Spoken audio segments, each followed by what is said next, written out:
mungkin terlihat usang dan berdebu seperti ini, tapi boiler ini merupakan sejarah awal saya di boiler Bumi Beraja mini boiler ini.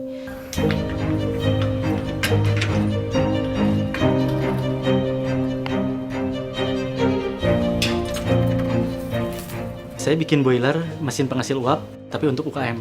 Dulu pas kuliah tingkat akhir, jadi ada program PHKA 3 dari teknik mesin ITB itu. Nah, kemudian saya ikutan ada dana 10 juta untuk program kewirausahaan.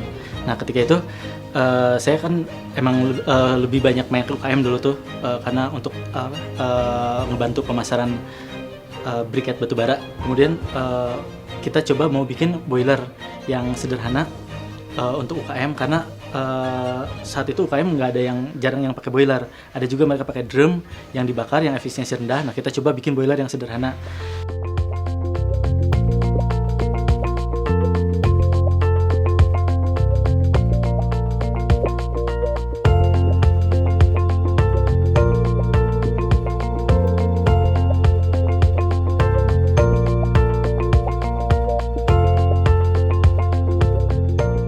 Ketika saya ke masyarakat itu, ketika ke UKM itu, mereka benar-benar heran gitu, benar-benar nggak kenal dengan boiler. Padahal itu teknologi tahun 1700-1600-an bahkan gitu kan. Nah, cuman masyarakat kita dengan teknologi yang beratus-ratus tahun pun mereka belum kenal itu gitu. Makanya di situ saya mikirnya, ya udah oke, untuk kelanjutannya saya pengen kayak mendedikasikan ini saya untuk mengenalkan teknologi ini ke masyarakat gitu.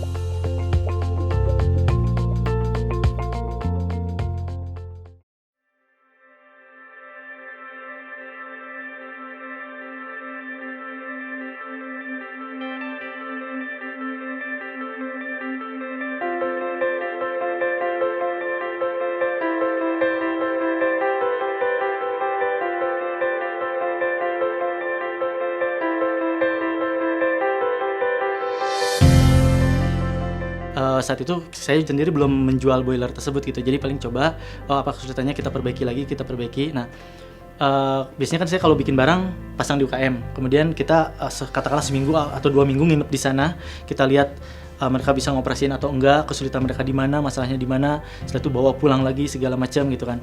Nah, untuk awal kan kita konsentrasinya ke bahan bakar, karena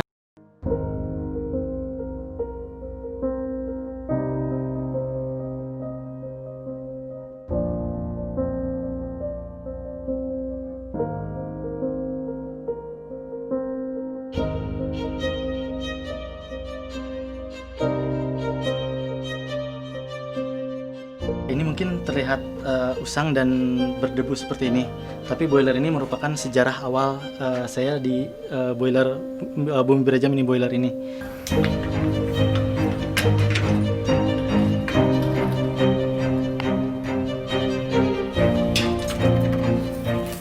Saya bikin boiler mesin penghasil uap, tapi untuk UKM.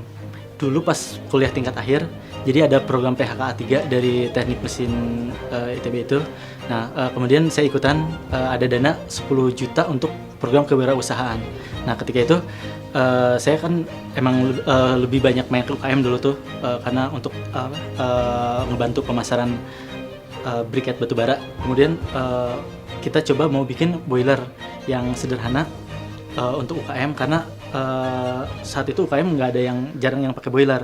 Ada juga mereka pakai drum yang dibakar yang efisiensi rendah. Nah, kita coba bikin boiler yang sederhana.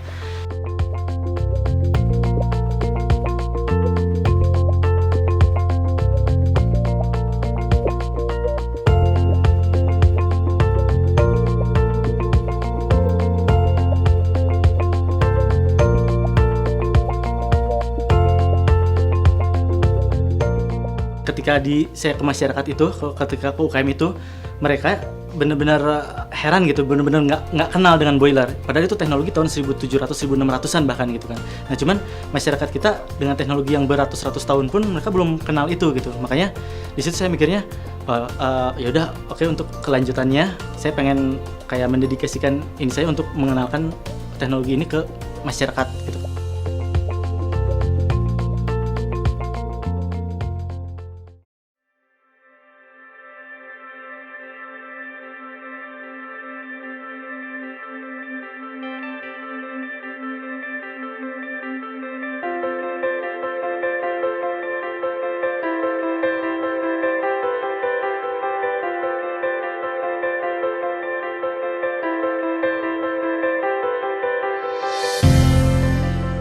saat itu saya sendiri belum menjual boiler tersebut gitu. Jadi paling coba apa kesulitannya kita perbaiki. Nah, biasanya kan saya kalau bikin barang pasang di UKM, kemudian kita katakanlah seminggu atau 2 minggu nginep di sana, kita lihat mereka bisa ngoperasiin atau enggak, kesulitan mereka di mana, masalahnya di mana, setelah itu bawa pulang lagi segala macam gitu kan.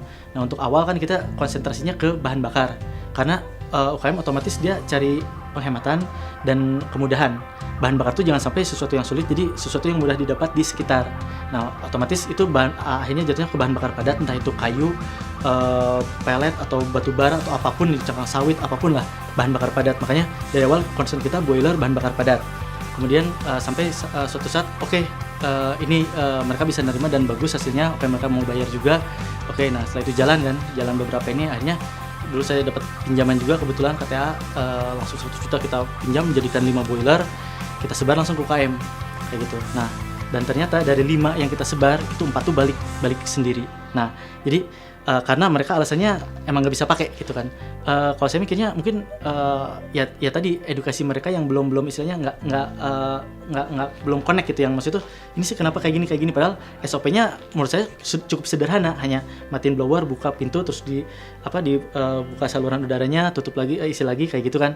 Nah, cuman buat mereka nggak masuk seperti itu, dan akhirnya saya mikirnya berarti yang produk kita belum sempurna.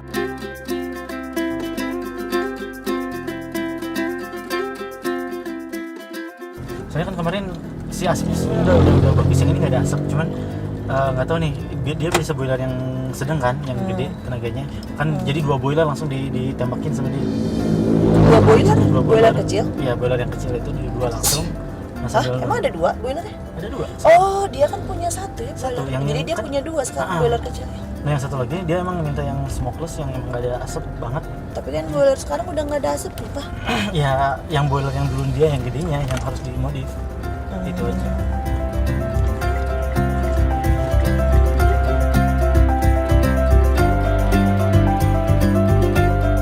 Boiler itu kan sebenarnya sangat dibutuhin oleh semua orang gitu ya. Jadi semua industri itu manfaat boiler itu sangat besar. Cuman saya ngelihat semua industri besar itu rata-rata pakai boiler karena efisiensinya tinggi, tapi nggak ada UKM atau jarang UKM yang pakai boiler.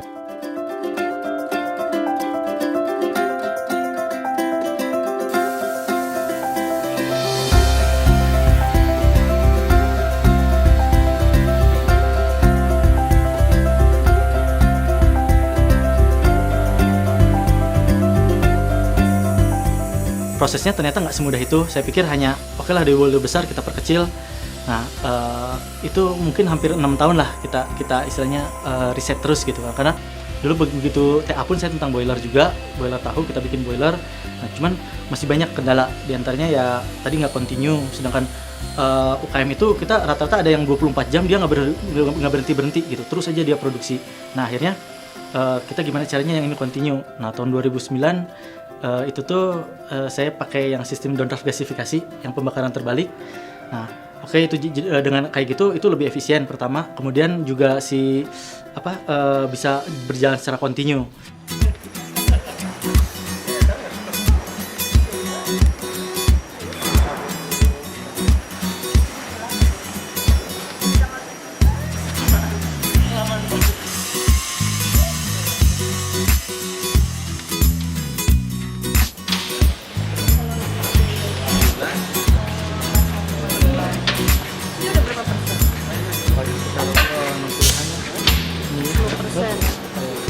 Berarti kan dari Magelang itu kan tinggal pasang, berapa udah 50%.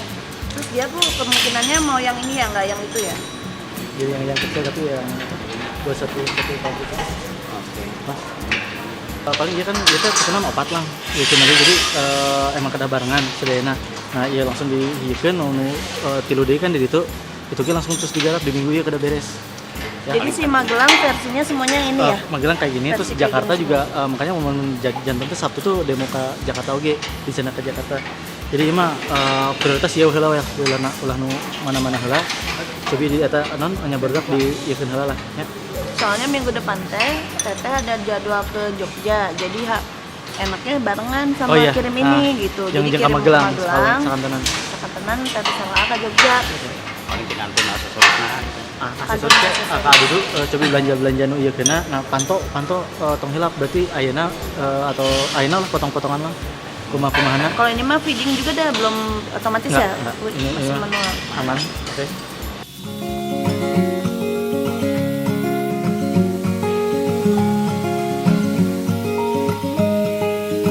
Kita couple planner, couple planner.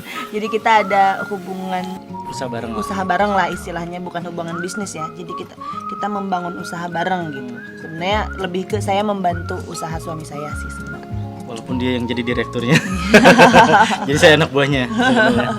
Cuman sebenarnya otak dari usaha ini semuanya kan ini tentang permesinan ya.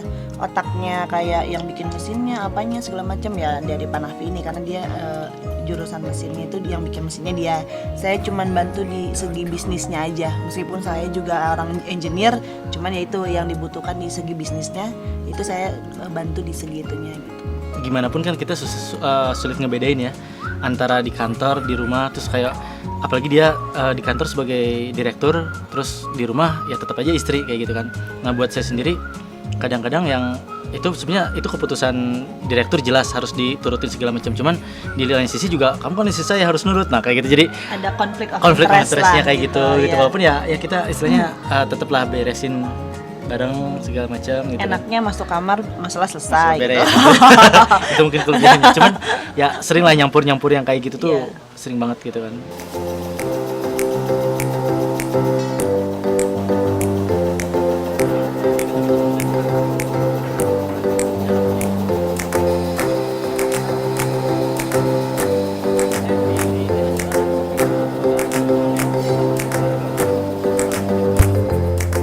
Kalau dari orang tua sendiri sih, karena itu bidang permesinan juga, kebetulan orang tua saya juga sama di teknik mesin, jadi beliau mendukung gitu kan. Nah, cuman mungkin dari segi bisnis ya, karena kita di sini juga banyak teman-teman yang pengusaha juga.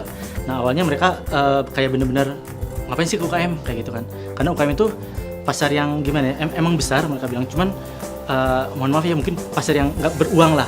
Kemudian tuntutannya tinggi karena edukasinya juga sulit seperti itu. Nah, itu yang sebenarnya buat sebagian pengusaha itu menjadi sangat hal yang menakutkan gitu karena kan berhubung dengan bisnis dan pembayaran tadi yang segala macam kayak gitu kan. Nah cuman kalau buat saya sendiri kayak itu kayak jadi tantangan tersendiri lah gitu kan karena dulu didoktrin mungkin ya untuk wah kita harus berguna buat masyarakat dan saat itu juga awal-awal masih idealis kita oke lah kita pengen membantu masyarakatnya makanya saat itu emang kita pengen benar-benar terjun ke UKM.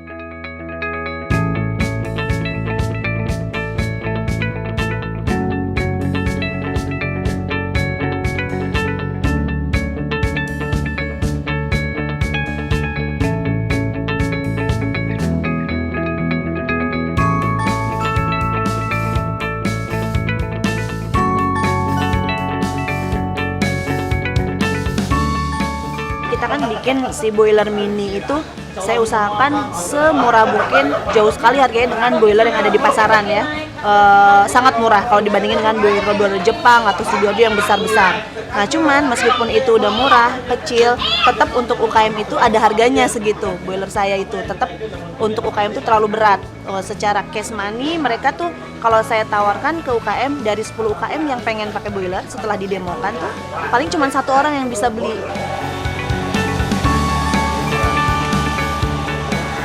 Apinya menyala, ya, turbo, Oke. ya, tutup, Ya. ya, Nah, ditunggu kan? Iya. iya. Ya. Sesudah itu meren, udah beres semuanya, matiin lagi, bersihin ininya, debu-debunya dibuang, Ya. udah seperti itu. Nah, munu keno baru, ini kan kebuka si pengguna. Jadi ngan aya sedotan hukul si boilerna tuh ngan nyedot hukul. Sarang mun panenna sang pompa kan otomatis. Nah, itu tuh janten hurungkeun atas kitu mah tinggal diisi-isi gitu langsung kayu bakar. Janten lebih simpel sih, lebih praktis. Nah, nyambung nang saat titik kumpul kan tadi ya karena nya diharapkeun oge langsung teu aya masalah lah. Karena ini kadang-kadang sok aya naon turbona naon ayeuna mun eta mah insyaallah kamari dicobian ge lancar lah si kieu mah gitu. Eta sih. Dan ya mudah-mudahan mudah-mudahan langkung lancar lah ka sadayana gitu ya. Si operasi ieu kena pada mah ge teu ribet teuing teu kumaha-kumaha teuing gitu kan. Wah kieu lah. Cuma langkung simpel. Ya. Ieu panginten abdi ti PT Bumi Braja Nusantara nya bade memperkenalkan anu namina boiler mesin penghasil uap nu tiasa dianggo kanggo produksi tahu atau napi tempe bapak sareng ibu. Karena panginten ku Pak Nafi biasa dijelaskan langkung tebihna kumaha mangga. Assalamualaikum warahmatullahi wabarakatuh. Abdi di PT Bumi Braja sasna ieu boiler teh tika pupuna kan teu seueur tapi dianggona ku perusahaan-perusahaan ageung.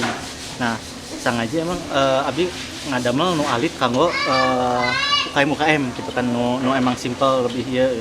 Nah, terus ayeuna teh aya sababaraha hiji boiler oge, sababaraha jenis boiler dimulai nu alit dugi ka ageung. Nah, panginten ke abdi ke bade di dieu teh hoyong aya nu boiler nu alit eta abdi sakantenan ke bade nyobian gitu. Sakantenan ke kendalana di mana terus model-model ayeuna nu tempe abdi kita acan nya nu tempe mah teh acan nu tahu aya sababaraha hiji terus anggo aya ieu ge eta simpel da Kang janten tiasa sumping kurang cobian da teu sajam-sajam acan ge langsung ieu terus hasilna ge lebih teu aya. Tah ieu eta nu panginten nu enggalna ti perusahaan gitu kan. Nah, nya abdi ge nyimpen bantosana panginten aya masukan misalnya abdi produksina kieu abdi hoyong kieu. Nah, eta soalna nya abdi kan berkembang sasarengan gitu nya. Janten masukan oge eta penting pisan kanggo abdi kanggo ningkatkeun deui ieu terus aya nu hoyong di sababaraha tempat abdi atos dinyungkeun hoyong otomatis lah mesin tahu kumaha insyaallah eta ge nu jadi emutan kitu nya nu langkung gampil deui. Nah, mun ayeuna mah abdi fokusna ka boiler heula terus ka istilahna penghematan ti bahan bakar oge ti nu jelas eta ngahematna insyaallah aya penghematanna lah gitu. Da abdi ge teu wantun upami nawisan tapi teu aya penghematan atau manfaatna mah gitu kan. Mantak di awal abdi ka model ka marketing saha wae mun teu aya penghematanna mah gitu karena abdi nya berarti eta mah nanonang nanggo nu teu aya euna gitu kan. Tah eta nu hoyongna nu boros mah tah jelas tina boh biaya tina waktos oge tina simpelna gitu. Nangke misal teh nu tos ngaroskeun ternyata ribet kieu atau aya kakirangan nya tong sungkan langsung we nyados misalnya melalui ucup tiasa atau langsung kumaha telepon ke kantor. Nah, supados abdi tiasa perbaikan deui gitu kan ieu cenah. Eta apa anu tiasa anu sakintal ke bawah. Misalnya anu kecil tiasa. Nu sakintal teh sasna mah tiasa eta teh da alit langkung setengah ti ieu lah si anu kecil eta. Langkung simpel mun sakintal paling kayak ditinggali nilai ekonomisna. Nilai ekonomisnya masalah kan tipe pemakaian bahan bakar mun ditamutkeun kieu mah otomatis kada aya minimumna. Nah, eta lebet atau henteu. Dikarenakan saya memproduksi masih di bawah 1 kintal atau sekintal, untuk perhitungan perusahaan kalau pemakaian bahan kayu bakar terhitung 10.000 per jirangan. Kalau bikin 12 berarti udah 120. Itu teh berikut ngegoreng. Nah, apabila jatuh ke 10.000 kemungkinan saya pakai. Kalau melebihi kan ada kelebihannya tenaga. Tenaga kan kita biasanya ngambil kayu bakar untuk ngegodok tahu, ternyata kan sekarang enggak pakai itu. Tapi di samping itu ada kelebihannya dibayar listrik. Dikarenakan blowernya 2 ya. Blowernya 2 ada dengan pompa juga ininya. Saya pernah dulu waktu dari ITB ada yang pakai briket. Oh, yang briket ya. Memang waktu batu bara ya. Memang waktu itu briketnya murah. Cuman kita main di listrik. Listrik 2.200 itu sampai gak kuat. Dikarenakan dia kan pakai buat ngedorong briket, terus buat niup. Nah itu di situ. Jadi kita tidak akan melihat penghematan bahan kayu bakar, tapi semuanya melihat semuanya faktor ya untuk observasi perusahaan gitu. Nah, kemarin sebenarnya kita udah hitung juga. Ya. Jadi itu kan listrik itu sekitar kalau yang boiler yang ini yang dipakai yang ini yang sekarang lebih kecil lagi, cuma sekitar 300 watt atau ininya. Nah, kalau yang ini kan hampir 800 watt. Jadi perjirangannya tuh kehitung sekitar penambahan listrik itu Rp500 dengan KWH yang sekarang. Perjirangannya. Nah, itu. Nah, cuman nanti tinggal faktor bahan bakarnya mungkin ditambahkan berapa. Nah, itu nanti kita harus dicoba sih emang. Kemarin yang di tempe ada ini perjirangannya tuh kurang lebih di 5.000 800 lah ya si tempe ya. Sekitar 5.800 itu sudah dihitung listrik Rp500 perjirangannya gitu. Jadi kalau ke 10.000 sih masih ada Pak setengahnya gitu ya, masih ada penghematan setengahnya. Kan kita berbagai faktor ya Pak ya. Jadi dari listriknya juga, dari Terus dari kenyamanan pekerja, apa segala gitu, macam. Nah ya. itu yang nanti emang nggak bisa, itu harus dirasain sendiri. Ya, gitu. Iya. pastilah kalau kenyamanan pasti. Dulu kita bingung gimana ya caranya gitu. Kalau meskipun barang saya udah bagus, penghematan bahan bakar 70% itu sayang banget kalau UKM nggak pakai gitu. Karena ini bakalan merubah hidup mereka dengan penghematan bahan bakar 70% kan. Akhirnya saya mikir, pernah kita cicilkan Kang. Kita cicilkan si boiler ini, oke cicilkan 1 tahun kita cicilkan. Tapi ternyata ada kebiasaan UKM yang memang nggak bisa nyimpen uang. Jadi yang tadinya 1 tahun karena kita bukan bank, nggak bisa menagih dengan secara frontal, itu jadi molor jadi 3 tahun. Jadi mereka kadang-kadang bulan ini nggak bisa bayar ya, lagi ada papait atau gimana, lagi ada apa, bulan depan ya bayarnya mundur. Akhirnya yang harus 1 tahun 3 tahun lah lunasnya. Akhirnya kita mikir lagi gimana nih caranya gitu, nggak bisa seperti ini karena mereka nggak bisa simpen uang, nggak bisa pegang uang. Akhirnya kita coba untuk kerjasama sama teman-teman. Dulu tuh ada teman yang bilang, ya udah gua beli aja deh boilernya, 1 boiler, lu pinjemin ke UKM, nanti UKM-nya bayar dari bahan bakar. Nah kita kasih tahu ke mereka dengan memakai boiler secara gratis, ada konsekuensinya, harga bahan bakarnya naik Rp500. Jadi yang tadinya 1.800 jadi 2.300. Lalu mereka hitung harusnya penghematan 70%, jadi dia cuma dapat penghematan sekitar 40%. Oh nggak masalah, karena dari detik pertama mereka pakai, mereka udah ada penghematan. Daripada mereka nggak dapat penghematan, akhirnya oke, saya nggak masalah dengan kenaikan harga Rp500 per kilogram bahan bakar. Akhirnya jalanlah kita dengan itu. Lalu si Rp500 tadi itu tuh untuk bagi hasil dengan investor. Jadi Rp500 itu dibagi 2 Kang, 250-nya buat Bumi Braja yang mengelola boiler, 250-nya kita bagi hasil ke investor. Jadi kalau kita hitung itu kurang lebih per bulannya investor dapat 2% dari total dana yang diinvestasikan.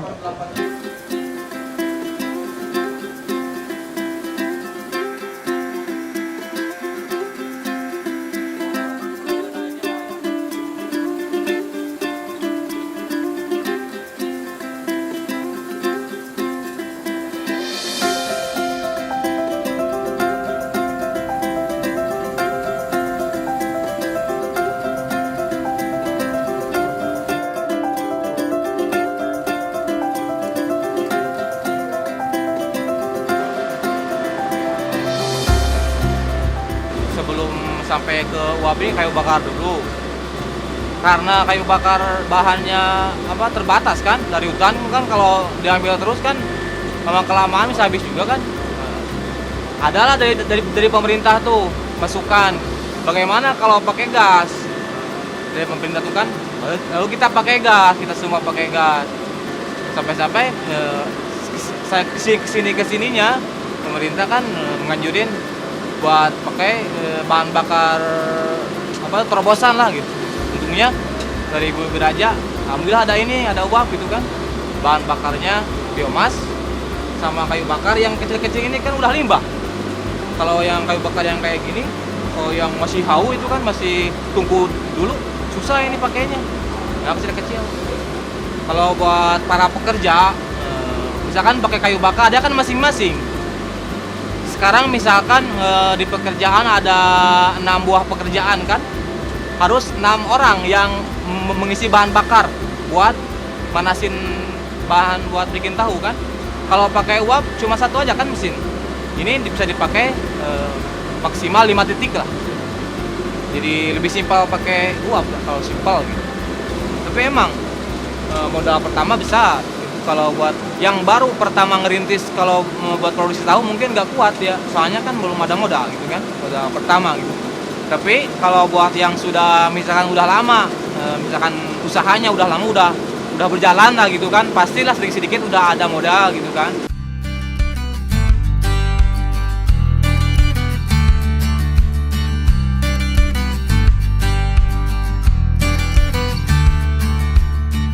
Saya memakai mesin ini dari awalnya yang pakai yang kecil.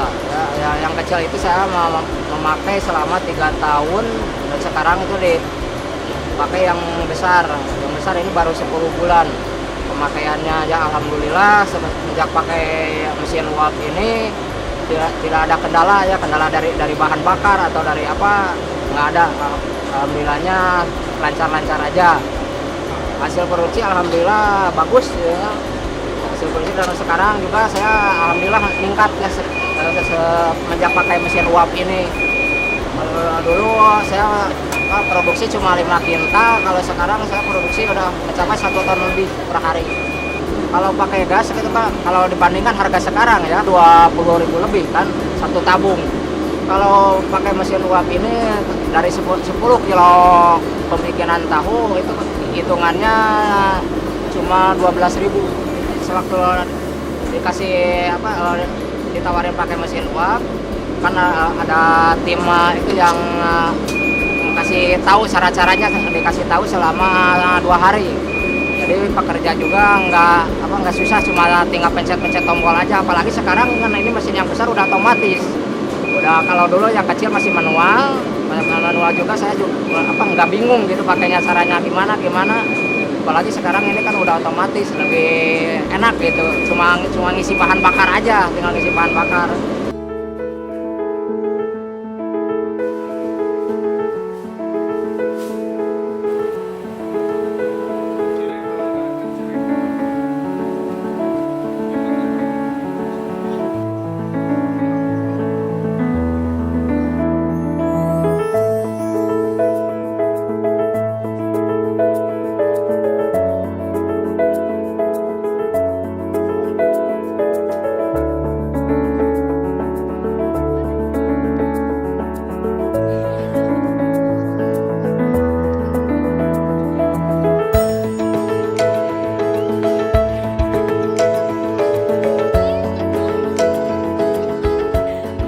Kita tambah lagi itu karena produksi kita alhamdulillah bertambah, jadi kemampuan boilernya itu yang besar itu kurang, jadi makanya kita tambah lagi buat yang kecil. Kalau kita pakai yang gede itu sayang, jadi si uapnya ada yang kebuang, jadi kita sesuaiin dengan produksi ya secukupnya, uapnya jadi nggak ada yang kebuang gitu kan, sayang. Itu juga berpengaruh ke bahan bakar. Kalau misalnya mesin gede kita pemakaiannya sedikit, bahan bakarnya jadi boros, jadi banyak yang kebuang. Jadi kita dimaksimalin produksi segini, kekuatan mesin boilernya segini, makanya kita tambah laginya yang kecil. Kalau mesin uap sih dari dulu udah ada, cuman dari pihak CHJ itu kita lihat pertama uji coba ada mesin uap model baru ya kayak gini, boiler yang Bumi Braja sediain. Kita uji coba sehari 2 hari, ternyata ini bisa dipakai untuk selanjutnya, makanya kita berani langsung pesen kayak gitu. Jadi prospeknya emang bagus gitu Pak. Sekarang alhamdulillah katanya udah agak mengurangi si asap itu. Nah, jadi kendala di sini saya itu dari asapnya dari dulu ya itu, tapi alhamdulillah sekarang udah ada inovasi yang baru, kita agak berkurang.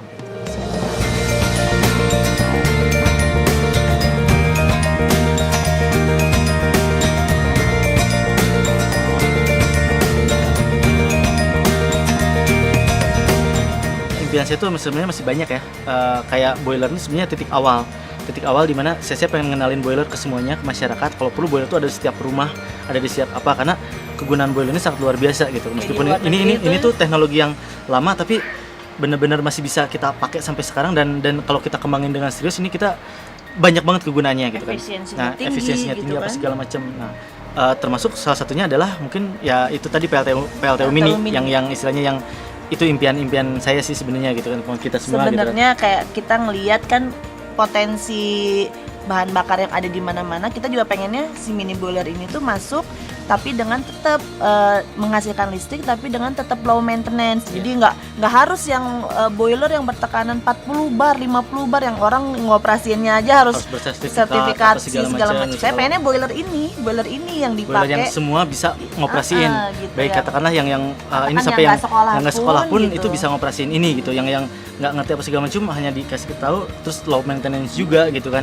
Kedepannya tuh kita itu yang kita ingin menerangkan Indonesia dengan PLTU Mini ini.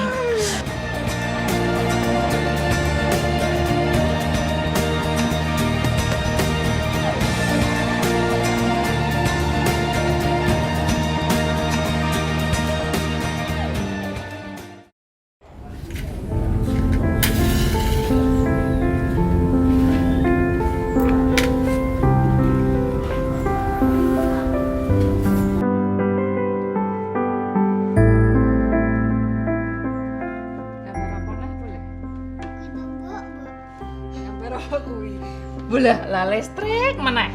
Ra ono gambar liyane apa piye kuwi? Mbok sinau liyane to le, ora gambar kuwi wae. Sing arekane listrik kapan to le? Kene iki gambar listrik wae. Gambar liyane ngono piye to apa ora iso gambar listrik wae? Gambar listrik wae.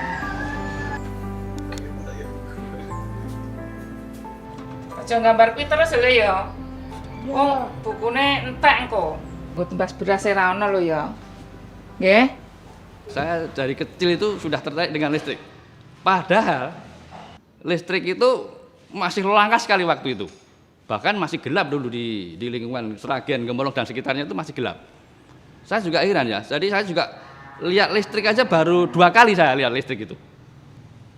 Waktu itu waktu pijak pakai bola pijar, waktu saya diajak kakak saya ke Solo keliling-keliling itu dulu pakai truk ya dari sini, dari rumah saya ini ke sana pakai truk itu, belum ada mobil yang lain waktu itu kan. Jadi lihat di jalan-jalan di Solo itu pakai listrik, pakai bola pijar. Jadi waktu itu saya terus terinspirasi kok, saya sukanya selalu waktu itu bikin gambar listrik terus sampai ibu saya marah, bukunya dihabiskan untuk gambar listrik padahal nggak ada tugas sekolah. Ya bikin tiang listrik, terus ada kita bentangan kabel begitu, terus ada lampu sinar gitu dikasih coret-coret kayak sinar lampu itu. Itu sudah mimpi sejak kecil itu. Jadi setiap kali gambar listrik, gambar rumah ada listriknya gitu terus. Sampai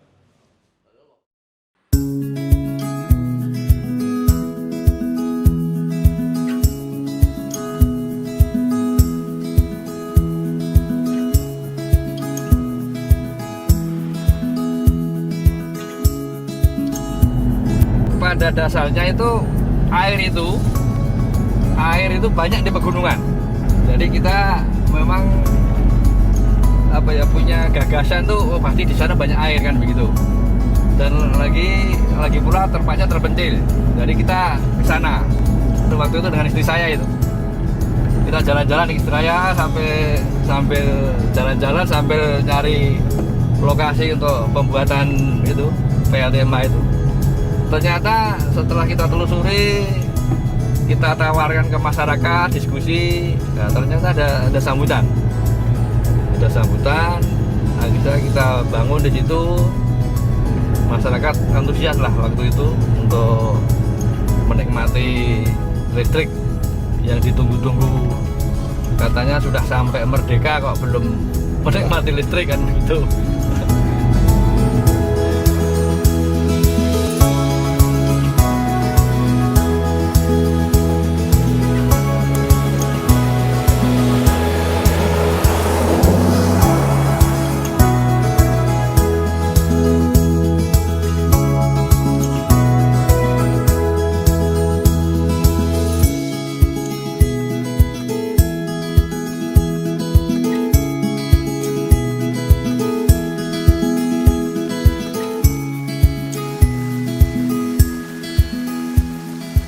London, inilah rumah bersejarah bagi saya.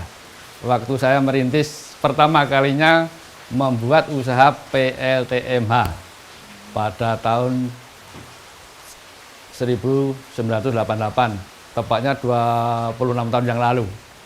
Lalu ini kamar tidur saya. Entah sekarang untuk apa dengan Pak Partono nih. Mana orangnya nih kok nggak ada nih. Assalamualaikum. Iya, monggo. Lagi apa nih? Selamat Ini bukan makan. bertemu kembali. Oh iya. 20 Taman Laus. Oh iya. Gimana sekarang? Ada yang provinsi, ada yang kabupaten. Kemudian ada 23 pratama yang dari perusahaan. Kemudian ada 58 dari prakarsa. 23-nya perorangan dan 36-nya kelompok masyarakat. Jadi kelompok masyarakat sekarang pesertanya paling besar. Ada 36. Totalnya 102 yang kita nilai.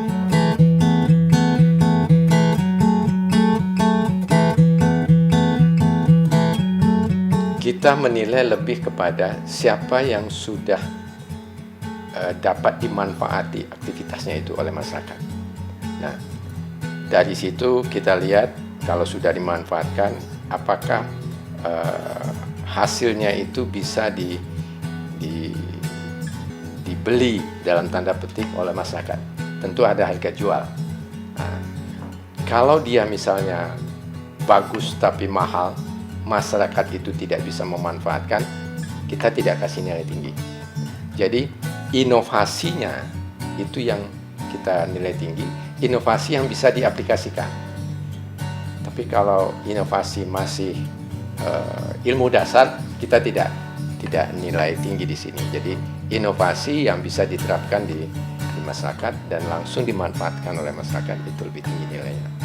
Kita harapkan pemenang-pemenang yang menang nantinya itu adalah pemenang-pemenang yang programnya sudah bisa diaplikasikan pada masyarakat untuk membuat ketahanan energi kita lebih baik lagi, karena kita menggunakan potensi di masing-masing daerah.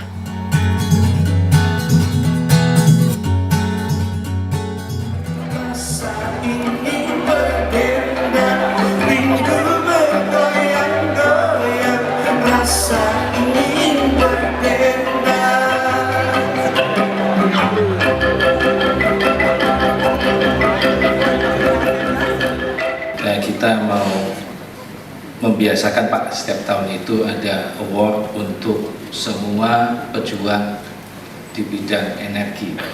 Jadi sekarang itu rasio elektrifikasinya 92,8 dan ya target pemerintah diusahakan sekitar 97%. Negara yang mempunyai leadership untuk bisa maju. Mereka yakin bahwa kemajuan bangsa adanya Manggala champions di dalam pembangunan yang kuat, tapi disadari dengan pemikiran yang cerdas dan cerdas. Di dalam rangka ini Pak Yonan, saya melihat apa yang akan kita oleh Bapak berikan kepada stakeholder. Kualifikasi daripada leader yang kedua apa? Knowledge, ilmu pengetahuan. Tanpa ilmu pengetahuan kita, para sebagai leader kita harus bisa communication yang oral, communication yang body language. Meraih prestasi untuk pelindungan lingkungan panas bumi pada area panas bumi yang telah berproduksi penghargaan, dan kami juga memperbolehkan untuk para rekan-rekan untuk fotografer mengabadikan.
Iya, baik-baik saja. Ya. Selama ini Pak Parton ini dalam merintis usaha saya selalu mendukung usaha saya. Disediakan lahan untuk lokasi mesin, dan saya juga menawarkan jasa ke masyarakat juga ikut membantu, dan banyak hal Mas Parton untuk saya.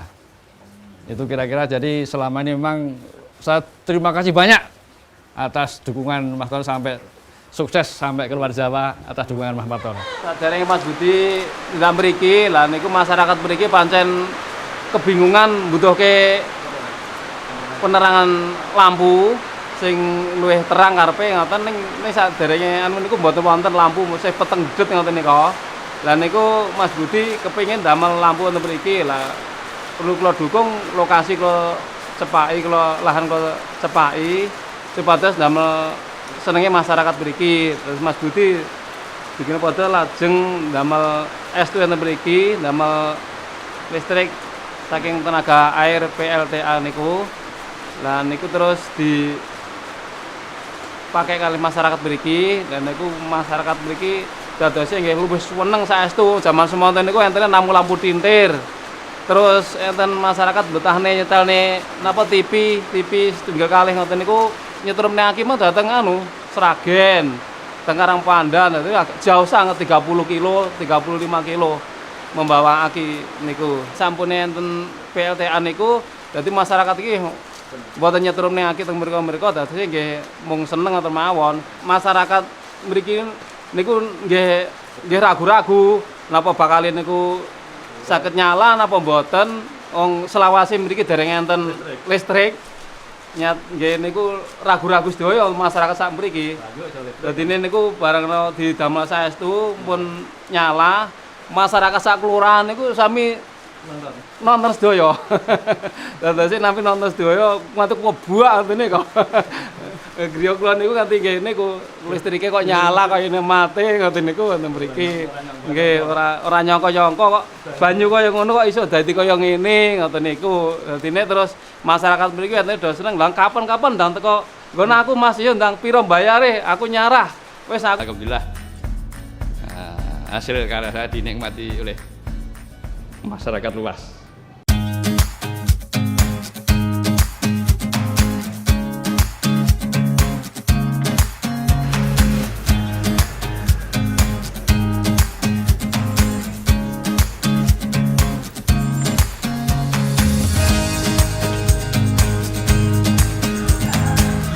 Rasanya ya senang sekali, kan dia membantu masyarakat biar menerangi orang desa-desa itu biar senang. Saya ya ikut senang, saya mendukung bagiannya. Kemarin gelap gulita, sekarang bisa menikmati lampu, menikmati apa itu mesin cuci, kulkas di sana tuh kan banyak. Dari nol saya. Dari nol, modalnya pinjam dari BKK. Lalu dari pinjam udah lunas, terus Pak Budi terbang ke luar negeri 2 tahun ke Taiwan itu, ke Taiwan cari modal, buat lagi. Tapi di Sumatera, buat modal di Sumatera, bikin itu apa itu PLTH itu, terus langsung berhasil. Lama-lama terus bikin rumah, anak sekolah, ya kan, dari SD sampai kuliah, semua anak dua-duanya. Kalau nggak cari uang ya gimana? Yang ngasih nggak ada. Istri saya sejak awal, sejak saya belum punya anak pun sudah mendukung dalam kegiatan saya. Jadi saya bawa survei-survei melihat di air-air di pegunungan yang melimpah. Jadi ya suka dukanya ya jauh dari keluarga, berbulan-bulan ke pelosok Indonesia. Ya akhirnya ya semua menyadari.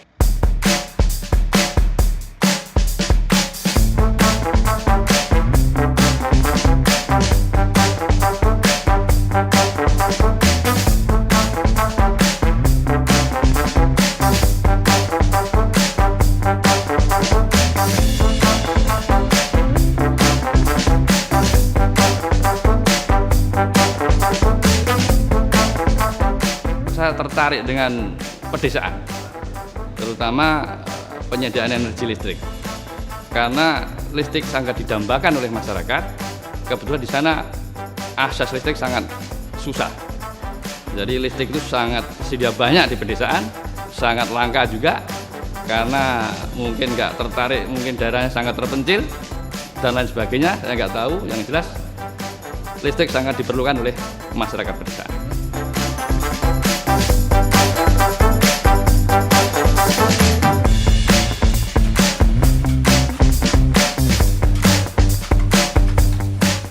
Listrik PLTMH itu menjadi pilihan saya karena potensi listrik PLTMH dengan begitu air yang melimpah di pelosok Indonesia, dan di sana belum ada listrik juga masyarakat, tentunya yang sangat terpencil, jauh dari jangkauan PLN. Masuk suatu wilayah, aku bikin di situ, bikin percontohan bahwa sungai-sungai yang mengalir di sekitar desa Anda itu bisa diubah menjadi listrik. Akhirnya waktu itu tahun 1999, kebetulan saya di Jambi itu membuat percontohan di tepi jalan raya, banyak yang lewat, banyak yang tertarik. Akhirnya tadi 2 kecamatan sampai detik ini menggunakan listrik dari PLTMH tadi.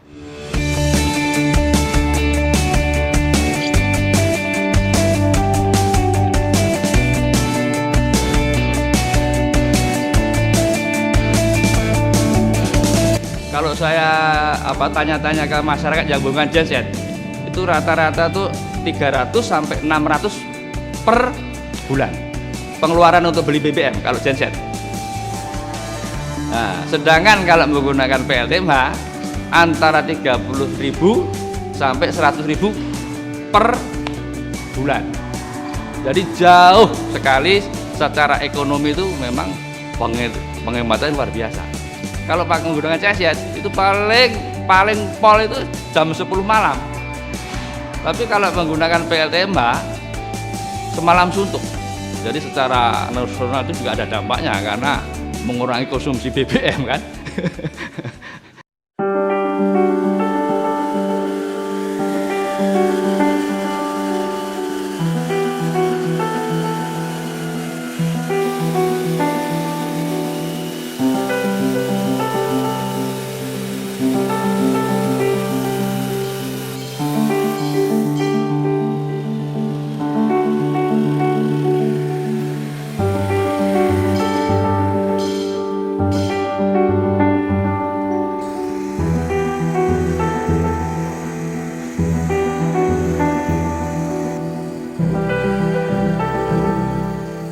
Produk saya ini yang jelas keunggulannya itu teknologinya sangat sederhana, mudah dimengerti oleh masyarakat desa, mudah dioperasikan oleh masyarakat desa.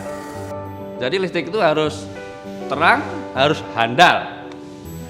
Jadi kalau terang tapi cuma sering rusak juga repot juga, masyarakat daerah terpencil itu juga susah juga mau cari spare part itu. Memangnya harus bertahun-tahun kekuatannya kan begitu. Juga kalau dibubut kan 7 cm jadi kan? 7 cm. Ini kan 72. Ini teman-teman 30 tadi jumlahnya? 30. Pas 30.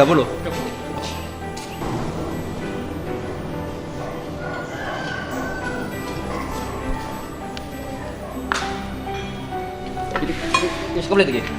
Lengkap ya nih. 3 jam semua. Lengkap.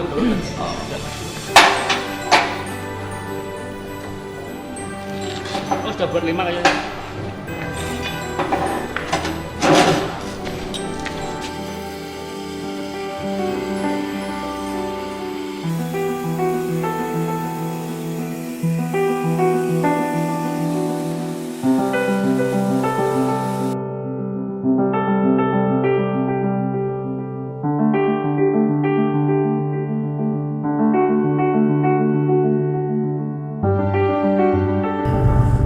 Turbin yang untuk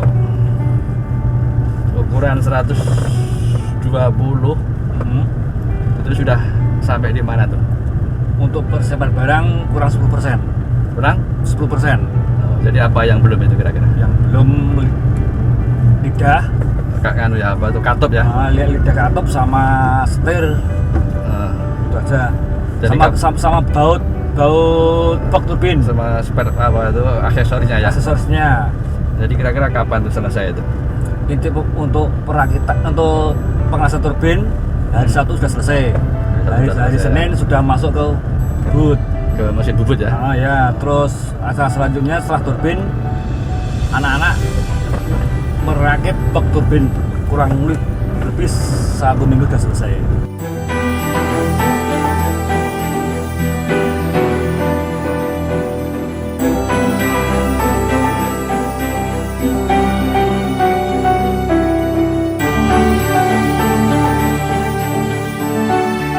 PLT Mani yang saya listriki ya, jadi sekitar 135 desa, terutama di Kalimantan Barat, di Sintang, di Sanggo, Bengkayang, lalu kebanyakan di Merangin Jambi, karena di sana ada suatu wilayah itu dua kecamatan 100% menggunakan PLT Mbak. 90% menggunakan produk saya.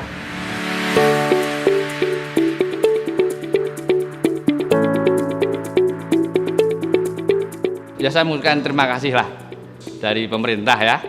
Ya ternyata hasil karya dihargai kan, dihargai. Saya mengucapkan terima kasih ya, karena ini juga penghargaan bergengsi ya tingkat nasional. Jadi saya juga ya ke depan saya harap ya itu lebih memacu saya untuk mengembangkan PLT di seluruh Indonesia.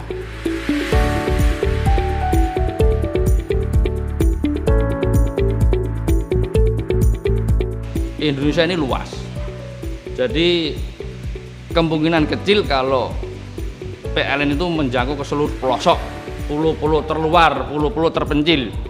Karena kalau saya melihat sendiri di lapangan itu memang sangat sulit. Saya melihat menurut kacamata saya ya, itu PLN itu ke sana sangat sulit. Jadi mungkin 20 tahun ke depan atau berapa tahun ke depan saya rasa ya memang program pemerintah Indonesia Terang. Tapi apakah ini juga menjadi kenyataan kalau sebegitu luas Indonesia itu kan? Kita saling sinergi kan? Jadi kalau memang ini belum ada PLN, pemerintah belum bisa memfasilitasi dengan listrik negara, nah kita nggak masalah. Kita bangun dulu karena itu juga program pemerintah PLTMA itu. Jadi semua harus bertanggung jawab untuk negeri ini kan gitu, secara luas kan seperti itu. Saya juga merasa bangga kalau langkah jejak saya itu diikuti orang. Jadi kita ayo sama-sama saling sinergi, kita membangun negeri untuk menerangi Ibu Pertiwi kan begitu.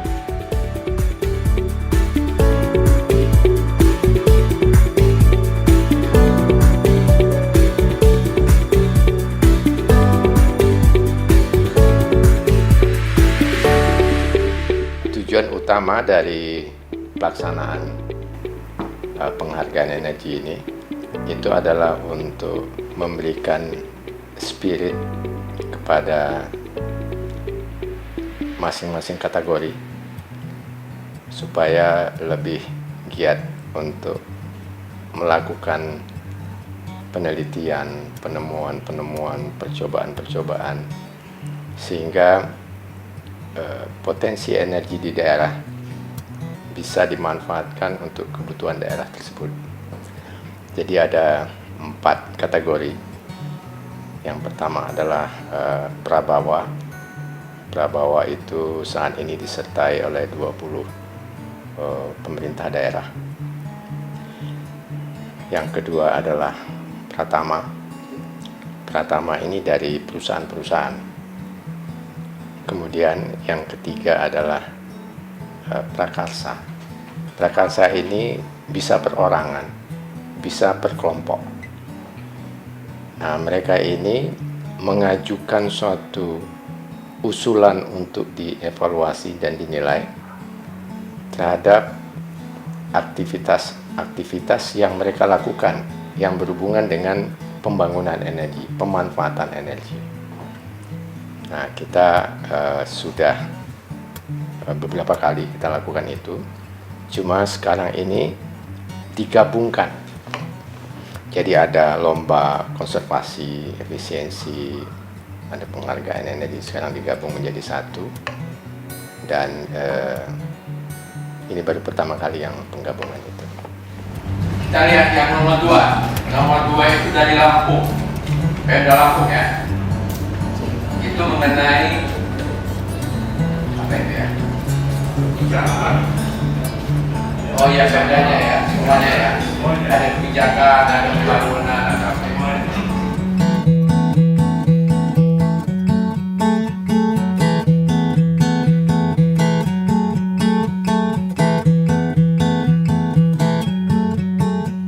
Sebenarnya diharapkan dari penghargaan ini, si pemenang-pemenang ini melanjutkan ke step yang berikutnya, yaitu komersialisasi ya, atau pemanfaatan yang lebih mengena kepada konsumen. Jadi bukan lagi percobaan-percobaan, tetapi sudah aplikasi. Dan itulah yang diharapkan setiap tahunnya. Misalnya ada provinsi yang tahun lalu dia masih program pembangunan. Tahun sekarang kita harapkan sudah selesai pembangunannya, penerapannya bagaimana. Mungkin tahun berikutnya dia lebih lagi bagaimana mengkomersialisasi apa yang sudah dia lakukan. Step-step itu seharusnya kita pantau. Semua usulan kita sortir dari sisi administrasi. Setelah itu kita verifikasi ini benar nggak, kita kunjungi. Setelah dikunjungi dapatlah 102 peserta yang akan dinilai oleh tim juri, yang tadi belum dinilai oleh tim juri. Begitu tim juri menilai, lalu kita pilih nominasi. Nominasi ini kita kunjungi. Setelah kita kunjungi, kita pilih pemenang. Tapi dia presentasi dulu. Jadi nilai itu bertahap.